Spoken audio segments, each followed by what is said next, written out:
আসসালামু আলাইকুম ওয়া রাহমাতুল্লাহ। কেমন আছেন আপনারা? আলহামদুলিল্লাহ ভালো আছেন। তো ভাই আপনার নাম কি? হ্যাঁ, এক্সকেভেটর এবং ফরক্লিফট চালানোর প্রশিক্ষণ নেওয়ার জন্য পঞ্চগড় থেকে আসছেন। যশোর থেকে পঞ্চগড়ের দূরত্ব কত আনুমানিক? 500 কিলোমিটার দূর থেকে আপনি এসেছেন। ভাইয়ের নাম কি? সুলতান মাহমুদ ভাই, কি শিখতে আসছেন আপনি?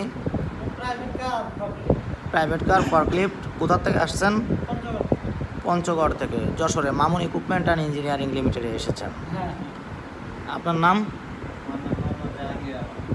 জাহাঙ্গীর আলম ভাই, কি শিখতে আসছেন? কোথা থেকে আসছেন?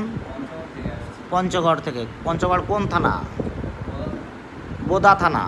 তাহলে তিনজনই আপনারা একসাথে আসছেন। আপনারা কি আপন ভাই নাকি? পাশাপাশি বাড়ি সবাই। ঠিক আছে, অভিনন্দন, কংগ্রাচুলেশন, আপনারা প্রশিক্ষণ নেন। ঠিক আছে, ওকে।